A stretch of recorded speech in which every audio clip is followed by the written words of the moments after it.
Bonjour, joyeux temps des fêtes et bienvenue dans cette première vidéo, ce premier cadeau de calendrier de l'Avent. J'ai vraiment eu envie de me faire plaisir en faisant ce petit challenge, ce petit exercice de faire une vidéo par jour. Je vous dis pas d'avance si elles sont enregistrées d'avance, si je les fais le matin même, la veille, 3 jours avant, je sais pas, je sais même pas. Je les ai pas encore toutes faites. Je sais que celle-là, elle a pas beaucoup d'avance. De toute façon, c'est pas ça qui est important. Ça veut dire que peut-être, je pourrais prendre en compte vos commentaires, peut-être pas. En tout cas, ils me seront très importants. J'ai été inspiré par 2020. Et je me suis dit que c'était l'occasion, une excuse, pour faire un petit projet. Je me suis dit qu'on pourrait jouer avec Twitter. Parce que non, il n'y a rien qui concerne une espèce de petite bestiole sphérique, microscopique, m'intéresse pas. Il y a une espèce de monsieur orange là, qui m'intéresse un peu plus. Enfin, pas lui, mais surtout ce que Twitter fait avec lui. Et ce monsieur incapable d'accepter sa défaite, d'accepter le choix du peuple, d'accepter la démocratie apparemment, est en train de se battre bec et ongle pour rester président 4 ans de plus. Quoi qu'il en soit, quand il publie des tweets et que ces informations peuvent être fausses, Twitter nous prévient. Twitter nous dit, voilà, par exemple ici, Learn how voting by mail is safe and secure. Ok. Quand on clique là-dessus, c'est un lien, hein.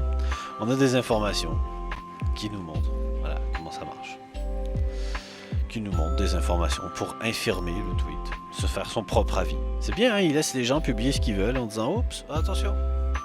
Mais bon, j'ai l'impression qu'il laisse quand même Donald Trump publier ce qu'il veut. J'ai pas l'impression que cette fonctionnalité-là est déployée partout. Mais c'est quand même amusant. Ici, multiple sources call this election differently. Intéressant aussi. Ah, là il n'y a qu'une source. This claim about election fraud is disputed.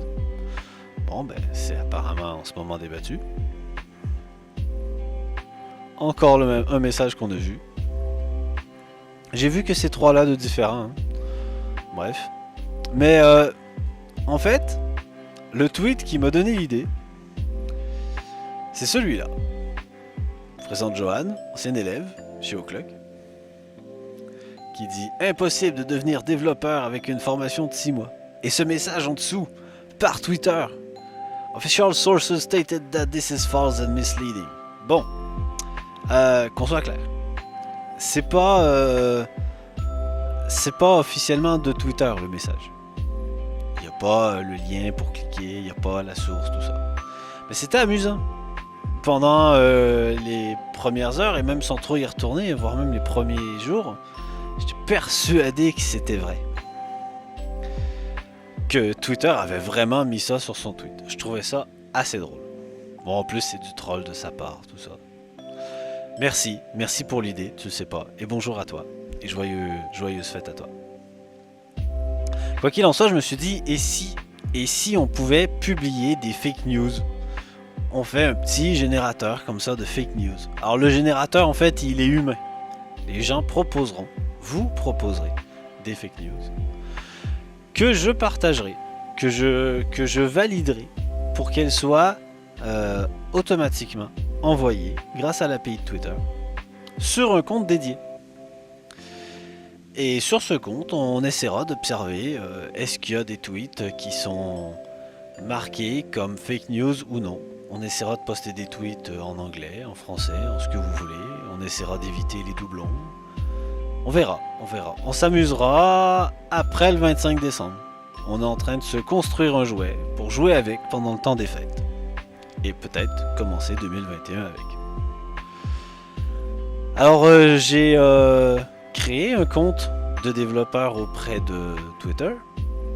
Pour leur dire, voilà, j'ai l'intention de faire ce projet-là. Il fallait quand même candidater, postuler. On remplit un dossier, pas très long, hein, mais au moins pour décrire le plus précisément possible quelle est l'application qu'on s'apprête à créer avec leur API. Et malgré que ce soit écrit dans les guidelines de Twitter qu'on n'a pas le droit de tester les limites de Twitter, enfin surtout pas les limites de sécurité bien sûr, eh bien je leur ai clairement détaillé, voilà, moi j'ai l'intention de créer quelque chose qui va nous permettre de tester les limites de cette modération. Je crois que cette modération, je le redis, je crois qu'elle n'est pas appliquée à tout le monde. C'est pas grave, on va s'amuser avec. Donc, voici le MCD le plus simple que j'aurais jamais fait. On va créer des tweets avec un contenu, une date de création, un petit booléen pour dire si le tweet est modéré ou non. Donc s'il est modéré, où est-ce qu'il est publié. On va peut-être rajouter quelques informations. Alors si il a été vraiment marqué comme fake par Twitter, on va le marquer. Hein. On va mettre un booléen là-dessus aussi. Je suis pas sûr qu'on s'en servira souvent. Mais... Et tant qu'à faire, s'il est publié, on pourra mettre l'ID du tweet. Donc je vais l'appeler Tweet ID, un truc dans le genre. Voilà.